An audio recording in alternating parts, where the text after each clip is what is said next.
শ্রমিক বান্ধব একটি গণতান্ত্রিক শ্রম আইন প্রতিষ্ঠার জন্য যে গুরুত্বপূর্ণ কমিশন শ্রম সংস্কার কমিশনের প্রধান সৈয়দ সুলতান উদ্দিন আহমদ, আজকে আমাদের এই সমাবেশের পক্ষ থেকে আমরা তাকে অভিনন্দন জানাই।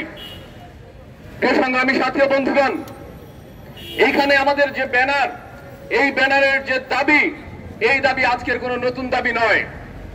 আমরা বাংলাদেশ গার্মেন্টস শ্রমিক সংহতি বিগত 1.5 দশক সময়ের আগে থেকেই এই বাংলাদেশে, পুরো বাংলাদেশের শিল্প এবং শ্রমিক তারা কি পরিস্থিতিতে আছে, এই বাংলাদেশের শ্রমিক সে যে একজন মানুষ, তার যে অধিকার আছে নাগরিক হিসেবে রুটি রুজি আত্মসম্মান মর্যাদা নিয়ে বেঁচে থাকার, আমরা এই 1.5 দশকের অধিক সময় ধরে লড়াই করেছি।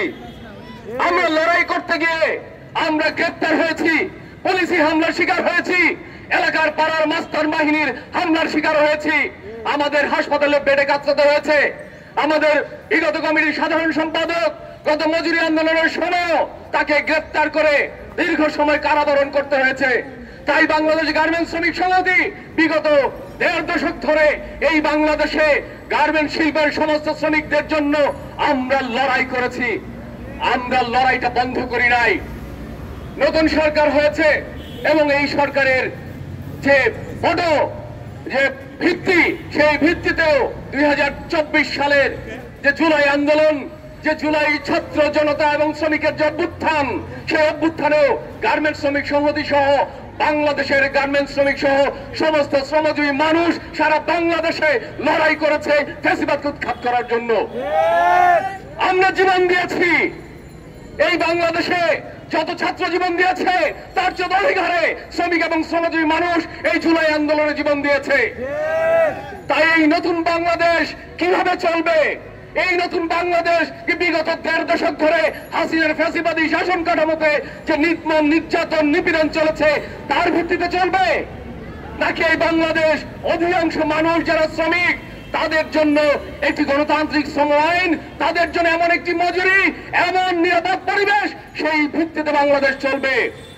তাই আমরা এই যে নতুন বাংলাদেশ দাঁড়িয়ে আছে, সেই বাংলাদেশে যারাই ক্ষমতায় আছেন এবং যারাই সামনে ক্ষমতায় যাবেন, আমরা স্পষ্ট বলতে চাই, আমরা এই বিগত 2024 সময়ে আমরা যখন মজুরি আন্দোলন করছিলাম, সেই মজুরি আন্দোলনে রাসেলকে, ইমরানকে, আঞ্জুরা এবং জালালউদ্দিনকে হত্যা করা হলো গুলি করে, এখন পর্যন্ত বিচার পাই নাই।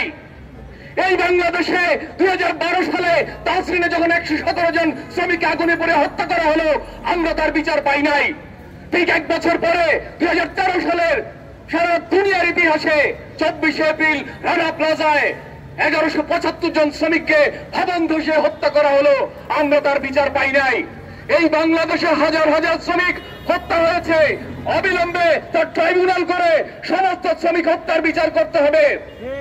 একই সাথে এই জুলাই আন্দোলনে আমাদের শ্রমিকরা যারা জীবন দিয়েছে এবং ছাত্র সহ সারা বাংলাদেশের মানুষ যারা জীবন দিয়েছে পুলিশের গুলিতে, সন্ত্রাসী বাহিনীর গুলিতে, এখন পর্যন্ত তাদের সঠিকভাবে গ্রেপ্তার এবং বিচারের আওতায় আনা হয় নাই।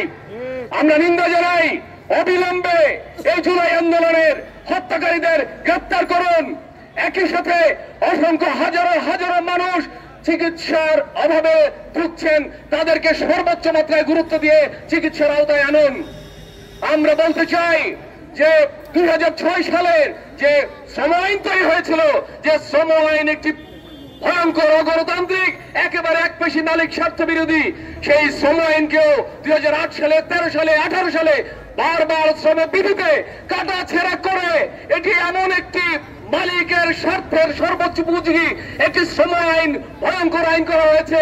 এই আইন বাতিল করে জনগণ শ্রমিকের স্বার্থে, শিল্প রক্ষার স্বার্থে নতুন গণতান্ত্রিক শ্রম আইন প্রণয়ন করতে হবে।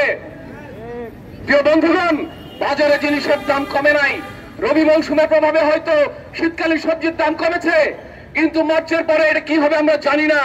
তাই অবিলম্বে এই সরকারকে বলবো, আপনারা বাজারে যে অব্যবস্থাপনা বিগত সময় দেখেছি, যে সিন্ডিকেট চোরা কারবারিরা আছে, সেগুলিকে গ্রেপ্তার করুন, তাদের বিচার আওতায় আনুন এবং শ্রমিকদের স্বল্প দামে রেশনিং এর ব্যবস্থা করে এবং বাংলাদেশের সমস্ত মানুষের জন্য তার সহনীয় পর্যায়ে জিনিসপত্রের দাম মানুষের ক্রয়ের নাগালে আওতায় আনুন।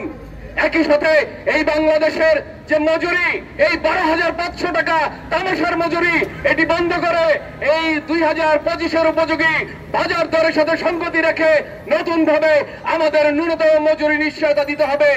একই সাথে আমরা শুধু গার্মেন্ট কারখানায় নয়, সারা বাংলাদেশের অভিন্ন জাতীয় ন্যূনতম মজুরির দাবি জানিয়ে এবং আজকের এই সমাবেশ থেকে আমরা বলতে চাই, আমাদের যে দাবি, বাংলাদেশের মানুষের যে প্রাণের দাবি, সমস্ত শ্রমিকের দাবি, তার প্রতি সরকার দরদ দেখাবেন, আন্তরিক হবেন। আমরা এই সরকারকে সহযোগিতা করতে চাই। আমরা সরকারকে সহযোগিতা করে এই বাংলাদেশকে আমরা বদলিয়ে দিতে চাই, একটি গণতান্ত্রিক মানুষের বাস উপযোগী বাংলাদেশ করতে চাই। সে আহ্বান জানিয়ে সকলকে ধন্যবাদ জানিয়ে আমি আমার বক্তব্য শেষ করছি।